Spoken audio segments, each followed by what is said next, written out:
So into my talk, I've got about 100 slides, so I'm going to go like the clappers. And the first one is my gran and granddad. This was taken about 100 years ago on their wedding day. And the reason it's in there is that they would not recognize the world in which we live now. If you looked at all of the technological changes, the population, transport, all of those things, they'd have no idea. They just wouldn't believe it. They couldn't operate it. I struggle to operate some of the technology now. You think what they would do, and you think of the changes that have happened in their time. This is I don't have any kids. Katie and I don't have any children, but this is my great niece and great nephew, Sophie and Rowan. And you think of the changes that they're going to see take place in their lifetime. And it is this motion of time. And we have to hold that in our hearts and our minds as we go forwards in this time. And again, their little one, everything is a combination of heart and mind. And we need to keep those two in balance. We need the passion, but we also need the intellect and the science. I grew up I was born in Plymouth, 1962. I'm 60 now. And I grew up, I'm a happy chap. My dad was a doctor, mum was a nurse. And, they used to take us out into the natural environment. And they used to make us kind of love that natural environment. And from walking on Dartmoor, I still go up there. Katie and I got married about a month ago now. And we were up there for 3 days, skinny dipping on the moors. I still go back. That's where I kind of find my passion. And that's the bit that kind of drives me up and fires me. So I love the moors. I also loved surfing. This is my second surfboard. And I'm just going to dwell on that one for a second, because that surfboard, and my first one and my second one and the wetsuit, they were secondhand.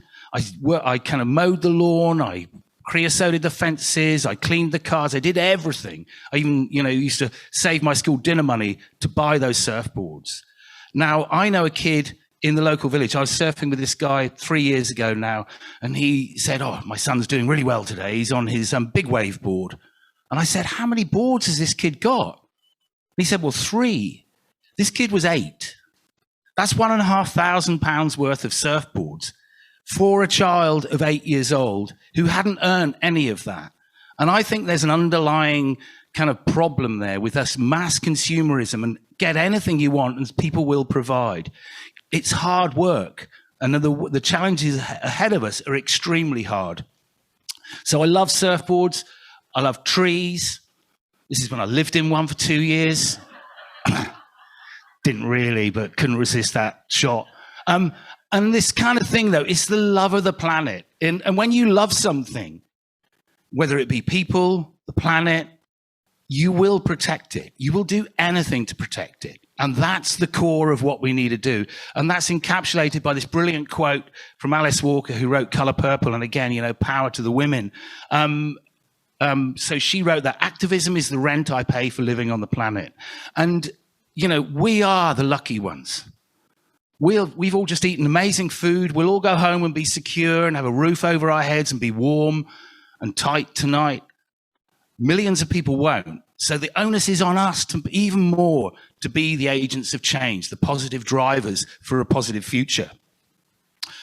So the story of Surfers Against Sewage. So this bit's in here as an example of how people can make positive change and make it happen in a relatively short period of time. This is Porthtowan Beach, where I live. I live about a mile up the road. I actually live next to the sewage treatment works. So I'm a YIMBY, yes, in my backyard, not a NIMBY. And this is low tide Porthtowan. And, there's nothing better in life than being on a wave, wrapped around by nature, just riding on the forces. It's brilliant. Little footnote to this one. See the little chimney up the top there? That's a kind of like a hangover from the mining heritage of the copper and tin mining. But I once crawled into a little cave up there. Well, there was no surf that day. And 2 of us swam out. We jumped off a boat, swam into this cave, clambered up, and there was a ledge about this high. And we clambered up onto there, and there were 2 porcelain pipes about 30 centimeters in diameter. And those two porcelain pipes were there because there's a place on the top called RAF Portreath now, but it used to be known as Nant's Cute Chemical Warfare Plant, second only to Porton Down. They used to produce sarin gas, nerve gases and everything, and just flush whatever they wanted down those pipes into the sea. So that kind of disregard for the fishes version of the world. And I love that map. Thank you. So this was our aim. Our aim when we set out was just to be able to enjoy the coastal waters for the wonderful things that it was. And people didn't care about ugly old surfers then. You know, surfing was a minority, tiny minority sport back in the 1990s, but they did care about the tourists. Quote, you know, children between the ages of 6 and 11 are the most at risk from infection because they've lost the inherited immunity from their mothers, yet to fully develop their own. That's an example of the kind of science and the way you can pull those kind of quotes. I can still pull that out from 20 years back out of my brain and confront people with that. And you need to have these arguments and debates to be able to win. And we do need to win. So that was our aim, to be able to enjoy it for the wonderful thing that it was. We had a problem. I'll quote Margaret Thatcher. I was always a fan.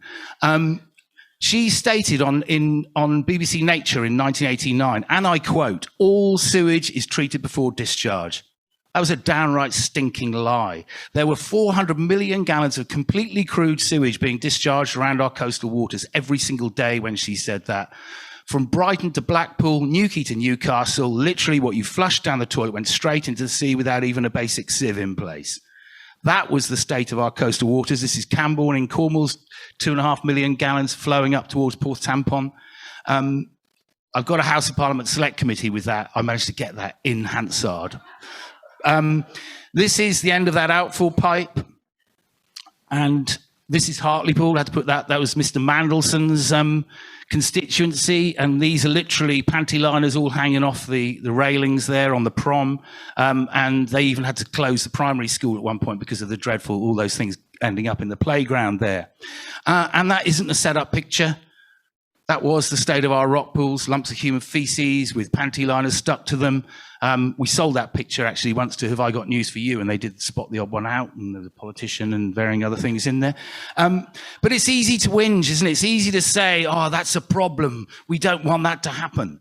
The tougher thing is to find the solution and drive that solution forwards. And we looked high and low for a solution to building more long sea outfalls and just pumping it further out to sea that didn't actually deal with the viruses and the bacteria contained in the sewage. And we looked high and low, and we found on the island of Jersey that they'd put in this thing called ultraviolet light disinfection. It was £9 million cheaper than building a long sea outfall. And I wrote some evidence to a House of Lords Select Committee. And on the basis of the written evidence, I was asked to go up and give oral evidence. So I put my suit and tie on. And again, another thing, if you want to affect change, don't dress differently to the tribe that you're trying to meet with. You know, don't let them get one up on you. So the Lords and Ladies quizzed me about this. And they said, how confident are you in this technology? Based on the bacterial count in their outfall pipe, I would feel 50 times safer sticking my head up Jersey's outfall pipe than I would bathing on beaches such as Porth Towern.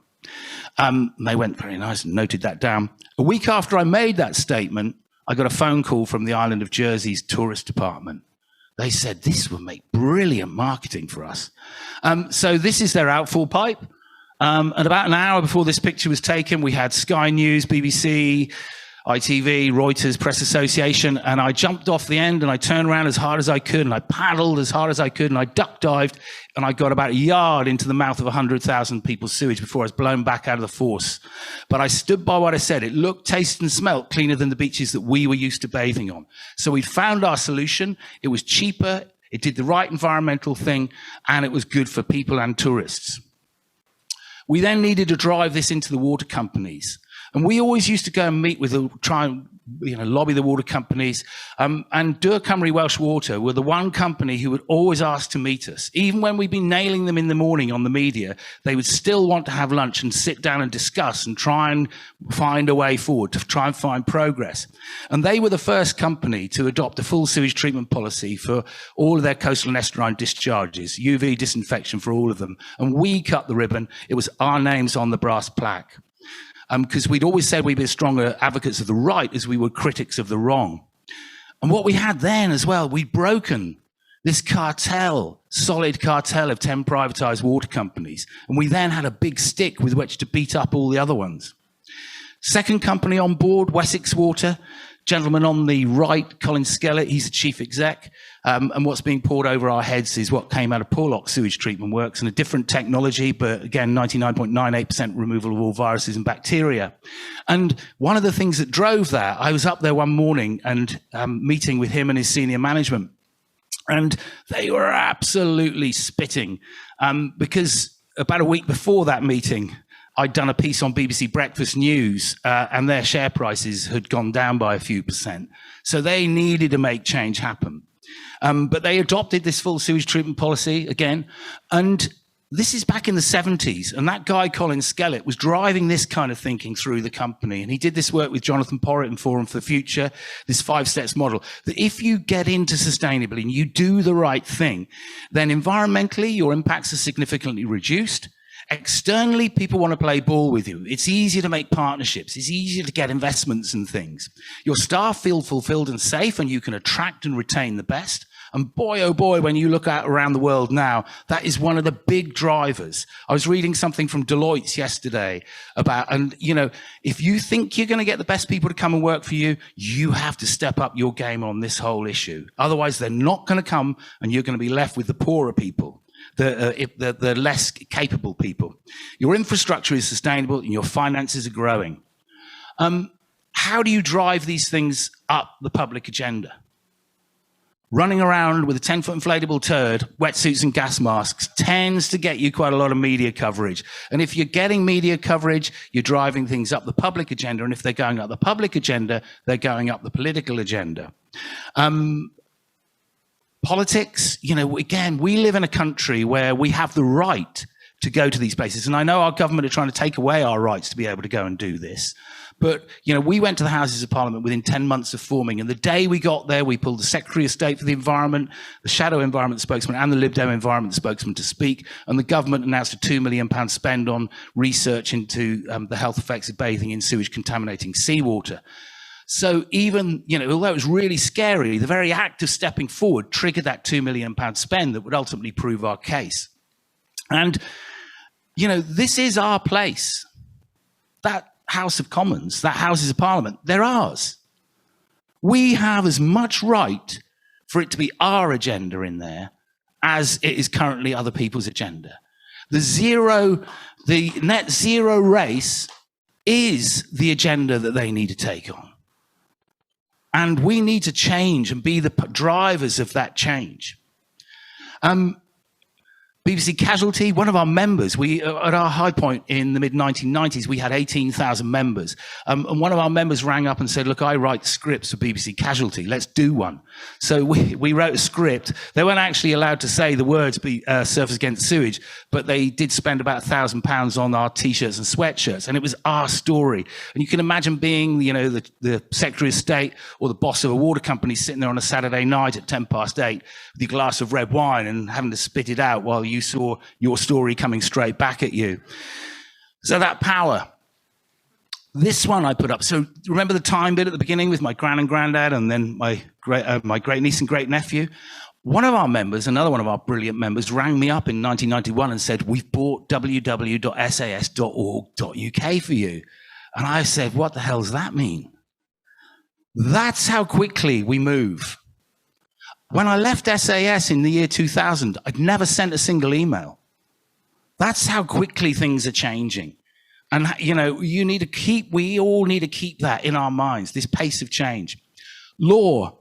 Again, we live in a country where some of our laws work really well. And Andrew Coleman, in fact, Tim Moneyman, who used to work here, he ended up going out and working and advising the Trinidad and Tobago government on all of their environmental policies. And he got that gig because of the work he did here. So what happens here in the UK helps set agendas right around the world. And we found the law, Section 79E of the Environmental Protection Act 1990, stated that if there was a deposit or an accumulation prejudicial to health or a nuisance, then the statutory body, i.e. the council, shall, no question, issue an abatement notice against the offender, i.e. South West Water. We went and saw our local council and said, that's the law, here's your evidence, here's the photographs, here's what was collected off the beach over the last 6 months. We'll give you 6 months because we're courteous, and then we're going to come and ask you formally. We went back 6 months later, and they said, go to hell, you're a bunch of surfers. So with these two plaintiffs, Sarah and Rachel, we went to the Royal Courts of Justice and we bust them. We won and we set case precedent for the whole of the UK. And they got costs awarded against them. So it was very satisfying. That was the case where we had to take the batteries out of our telephone because we didn't want to upset the judge. Footnote to this, these were two single mums who both left school at 16. And I drove them around the country. I took them to the Royal Courts of Justice. We did, on the sofa at Pebble Mill and all these lots of that kind of stuff. And they were so fired up by what they'd been able to do. Sarah is now a school teacher in Redruth. She went back and got her A-levels and then qualifications to become a school teacher. And on the right-hand side, you have Rachel Shelley, who went and got her A-levels, a degree in marine studies, then her master's, and then a doctorate. That is now Dr. Rachel Shelley. So again, power to the women. We bought shares in every single water company. That was such good fun. You could literally take over their annual general meetings and ask whatever question you have. You have the right to do so. And we would end up being consulted by, the financial pages of the national dailies, BBC, as I said. And when you start affecting people's share prices, you're really driving it in quite hard. Another one of our friends, and sadly, this is something that we can't do anymore. This is I can't believe this. This is Glyn Ford, who another one of our members, and he said, "You don't know me, but I'm a member, but I'm also a member of the European Parliament. Do you want to come and meet the president?" So this is outside the European Parliament in Strasbourg. And we went upstairs with Glyn, and the gentleman on the right is Egon Klepsch, who in 1994 was the president of the European Parliament. And we had half an hour to present a dossier on what we thought was wrong, but also importantly, what the solution was and how that could drive positive, clean bathing waters for the whole of Europe. And it is staggering that we can't do that anymore. It's something that partly breaks my heart, really, that we're not there. To conclude that part of the story of Surfers Against Sewage and how we ended up actually winning, in late 1996, and again, it was at Brighton, I did a press call with the late Right Honourable Michael Meacher, MP, when he was Shadow Environment Spokesman. And he was doing this piece to camera. And he said, a place the size of Brighton under the Urban Wastewater Treatment Directive requires at least primary treatment. And I butted in and I said, no, that's wrong. It's secondary. And he looked at his assistant and said, what do I do? And his assistant said, no, this is Mr. Poop. He knows, he lives, breathes, he is Mr. Poop. So Mr. Meacher said, what do I say? And I said, it's secondary treatment. And that was late 96. 97, that massive landslide, the shift from Conservative to Labour. We were apolitical. We were of the politics of clean seas, but we were deeply political. And in 97, that shift, and lots of the seats that went from Conservative to Labour were in coastal constituencies. The water sector were outperforming the FTSE 100 by 35%, so they had some fat to be cut.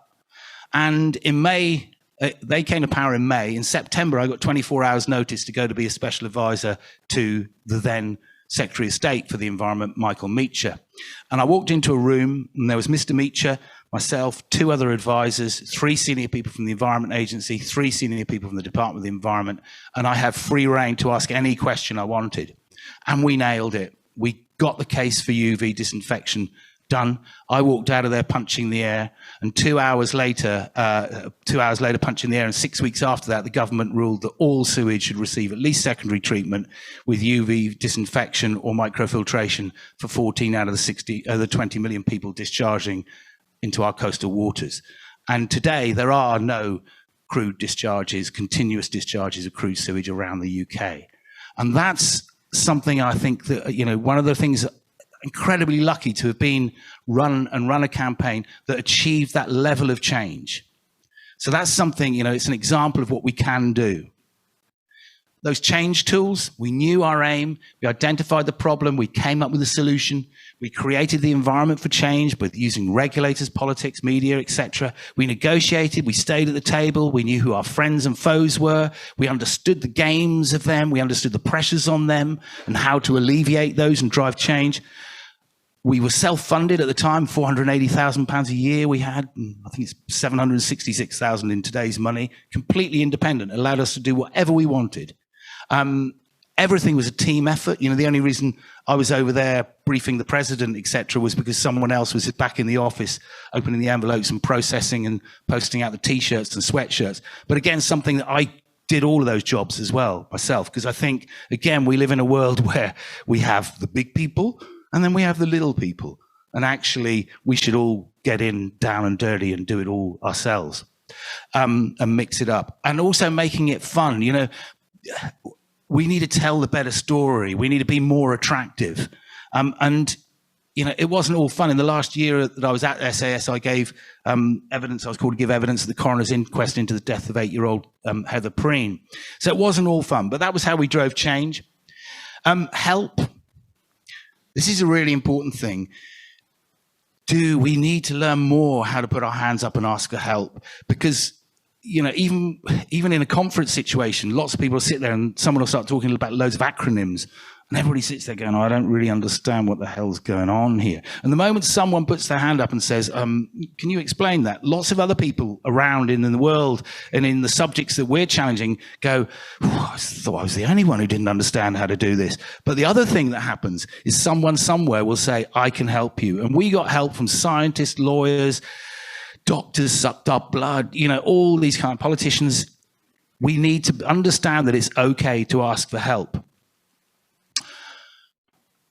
From there, I left SAS in 2000, and I kind of went surfing a whole lot. You know, been quite a busy 10 years that have been. And I went to this bonkers place, the abandoned clay pit that was turned into the Amazing Eden project. And my job when I went there, I wanted to take what I'd learned and apply it to a bigger palette, a broader picture of things, you know, how we all live on this amazing planet. And we all have an impact from the day we're born till the day we get into one of these things. And just to update you on that one, I'm leaving here tonight and I'm going up to Coventry to speak tomorrow at the National Funerals Exhibition about how to green funerals. So it's a varied life that I live now. But, you know, we all have that impact, and sustainability to me is about minimizing the negative impact of what we do, but maximizing the positivity of what we do in our lifetimes. And I've got a book at home, so Buddha, you know, I've got a book, 50 Key Thinkers on the Environment. The first one was Buddha. And the other thing about Buddha is that, you know, when we get back in that little wicker coffin or whatever it is at the end of our lives, none of us will say, damn, I didn't have, you know, a super Porsche or whatever it was. What we will regret will be not coming and talking to people like you, not being with people we love, not understanding the environment, not telling people that we love them. Those simple things that we just suddenly go through our lives and we go, I didn't do that. And those are the things, those cohesions, and those are more important than anything else. This one's for you, Grace, wherever Grace has gone. Yeah, you know, these are the people who run our world, and it's very one-sided, isn't it, in many dimensions. This is actually who inhabits the world, and, you know, absolutely all of our institutions should be run by 50% women. Absolutely. And a complete reflection of the colors of the skin of the people of the world. Those are fundamental ones that we will move towards, and we need to move there rapidly. A couple of things that aren't kind of deep thinking, that aren't my usual kind of territory. This report comes out every year ahead of Davos, Global Risk Report. It's clumsy, big slide, but along the bottom likelihood to happen, up left, impact, so up in the top right, real serious things. And all of those green dots are biodiversity loss, human environmental damage, climate action failure, and infectious disease, the big red one, was over there and is now over here. But in the middle there, you also have youth disillusionment, public infrastructure failure, social cohesion erosion. These things, the big thinkers in the world, the owners of, you know, the people who kind of run Davos, they know what's coming. They know we need to start changing radically.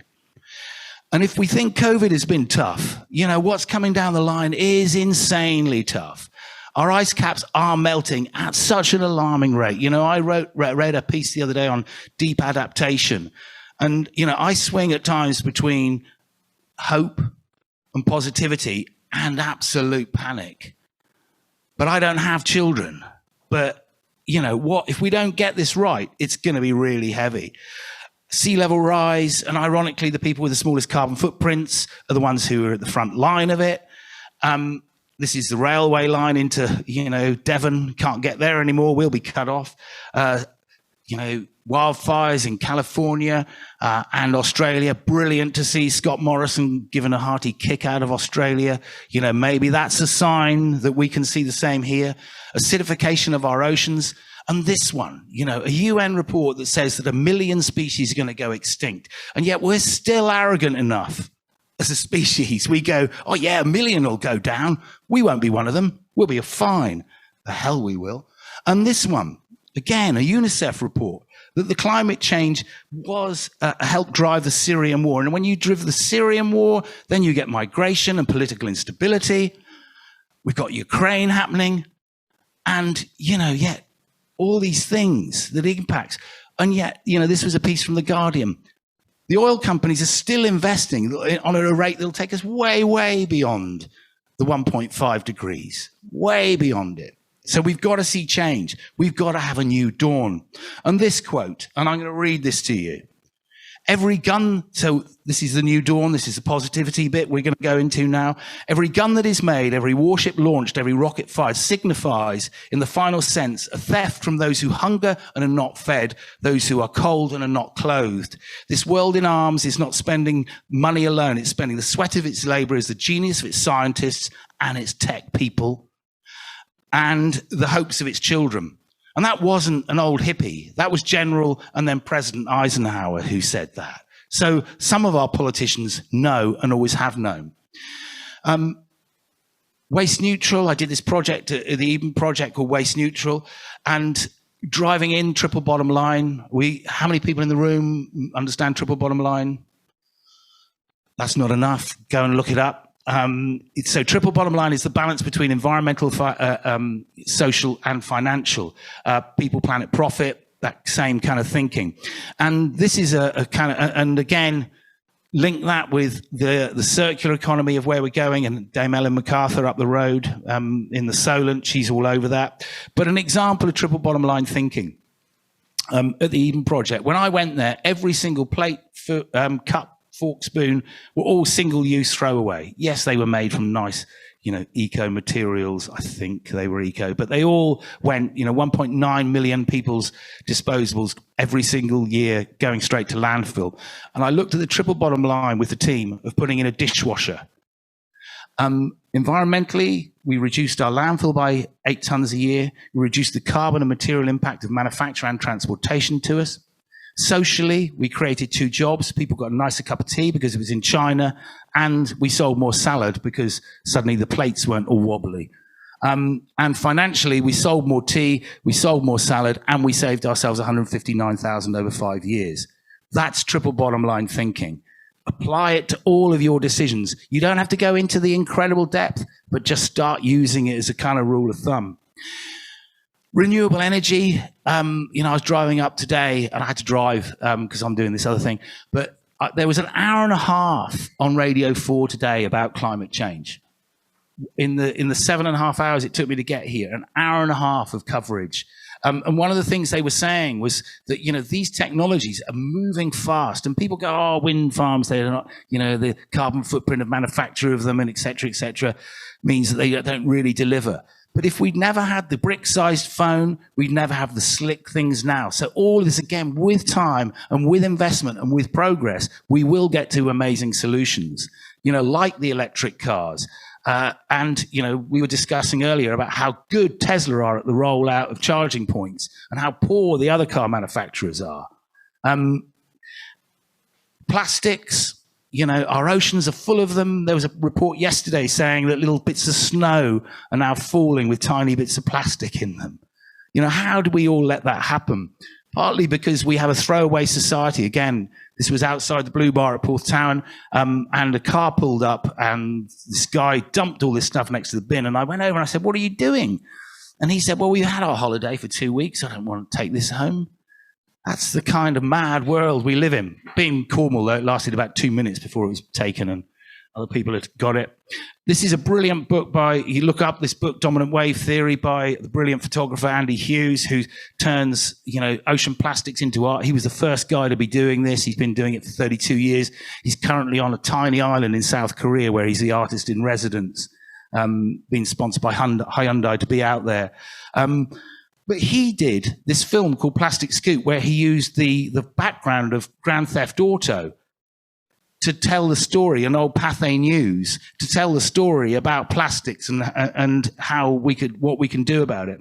And I did a talk last winter to all the staff of Rockstar Games. In the morning I did London and Mumbai, and then in the evening I did Toronto, New York, and California.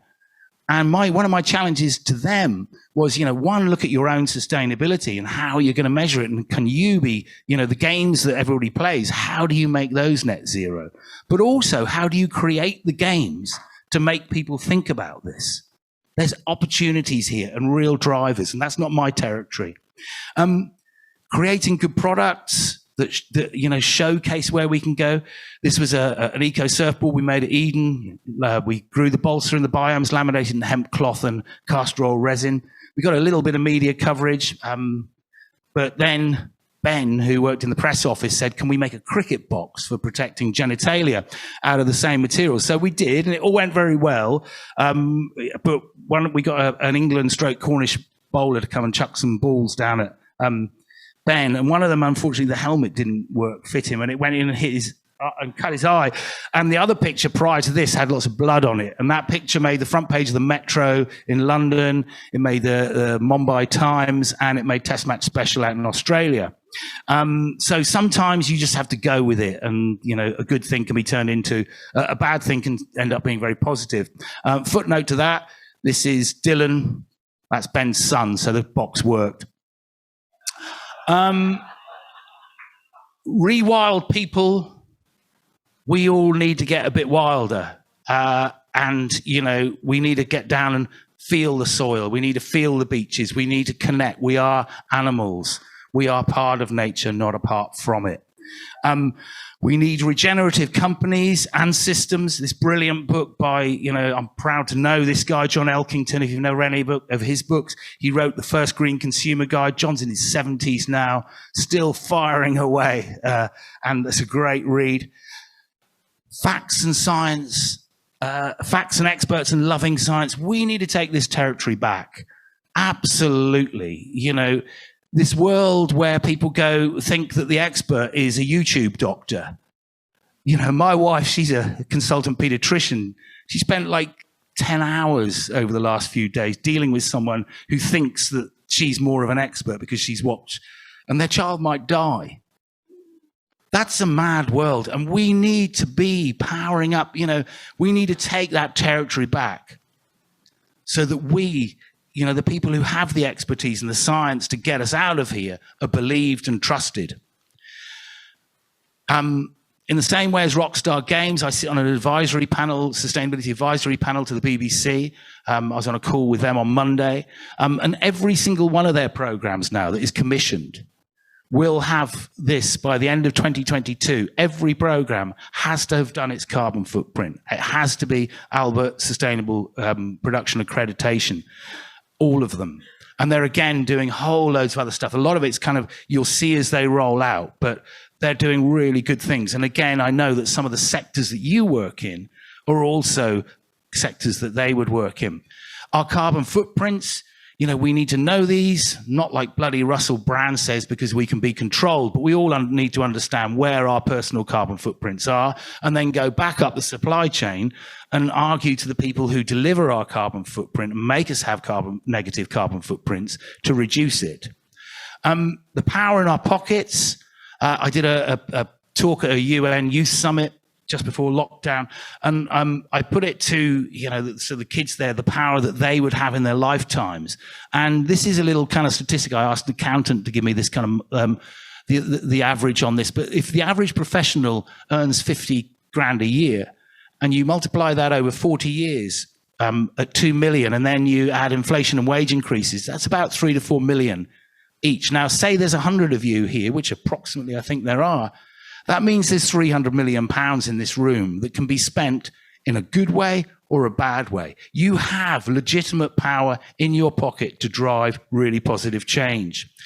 There's brilliant sources. Every one of you should get this for the office.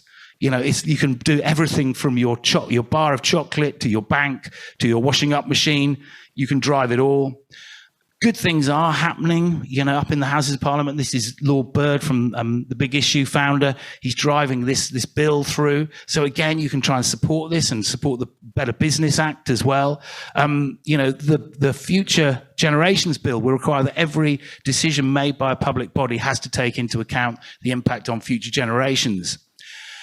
And some people say they don't vote. To abstain from politics is a political decision in itself. It's a political position. You know, we're incredibly powerful. There's a statistic I heard that there was an election, something like 1965 or 67, and 80% of 18 to 25-year-olds voted. Those people are still voting. There's only 30% of 18 to 25-year-olds vote now. We could shift this stuff at the next election. Fundamentally, we could shift this. Last few slides. This was a tough book for me. You know, I'm not an economist, but I read the ex-governor of the Bank of England's book, Values, Building a Better World for All. And this one came right through at me. Profit is no more the purpose of business than breathing is the purpose of living. That quote from Sir John Kay, the economist. And we need to be moving to a stage where all companies, even if you haven't got B Corp accreditation, do the business impact assessment. It'll take you probably down, if you got down and dirty, 4 or 5 hours to do it really down and dirty and quick, and get yourself, because it just open your mind to all the things that you need to think about in terms of your governance, your workers, your team, how you interact with your community and what you can do for it, the environment and your customers. And it also turns you on to the Sustainable Development Goals that are here for the times in which we live, that came out of the UN. And a quote from, this is a company that's just about to get B Corp accreditation with quite a reasonable score. They're a staff-owned dental company in Cornwall, and they do things like they take their profit and they pay for oral health packs for food banks, and they send out a mobile dental surgery that trucks around for the fishermen and things. And there's this quote from Irene Krauss, Sister Irene Krauss, and she was a kind of a nurse and a nun, and she was responsible for running all these hospitals. And she said that, you know, if no margin, no mission. So the profit isn't a dirty word. If you're good with your money, you can deliver more of your mission. And the quote underneath it, more margin, more mission, is from Paul Critchley, the CEO of Smile Together, because he knows the more money he makes, the better job he can do for his community. There is no planet B. Net zero, we're going to hear more about that, and I'm not going to take up any more time on that because we got the experts. And again, there's another thing, pass over to expert. I'm not an expert on net zero, but the people you're about to hear from are. Kind of into the concluding slides. We need to use every single tool that is used to sell the crap version of the world to us and to control us. And we need to use those tools better. We need to tell the better story. We need to stretch every sinew, buzz every neuron. This brilliant book, and go and look at it, Jonathan Porritt, The World We Made. This is set in the year 2050, and he's looking back because they've created the world. And he says, you know, the world food riots of 2023, alarmingly, that could come true, where tens of thousands of people die on the capital streets of some of our cities. New Orleans finally has been abandoned to sea level rise, but we've largely made it. We've created our food systems, our communication systems, our transport systems, and we now live in harmony. There are some still challenges. The 21st century needs us, and it needs us like it never needed us before, and the planet needs us like it's never needed us before. The challenges are huge, but if you went back to my gran and granddad's time, weren't they then? And didn't they and people come and rise to those challenges that faced them? Tension is good. It drives change. You know, I've jumped over, you know, as long as it doesn't, I've jumped over a 10-foot fence before with my wetsuit on, gas mask on my head. Someone threw the inflatable turd after me, and I jumped over and I went and I got this close to Tony Blair when he was Prime Minister, and the hand of MI5 stopped me. But I was able to say, you do realise, Mr. Blair, while you're in Cornwall, if you do a poop, it's going straight in the sea. So you can do these things. You can push right up to that line. Be light and quick. If you're 70% sure it's not going to kill anybody or kill your company, keep going. We need pace. We need to move fast. Be attractive. Tell the better story. Believe that the human species can do anything. Be passionate, believe, be optimistic, and challenge the norm. And if you ever get tired and you think, no, we can't do that, then remember that a bunch of surfers with no campaigning experience, no knowledge of any of it whatsoever, helped turn that into that and that. And a bunch of dreamers at the Eden Project turned that into that and that. Then just think, we can do this.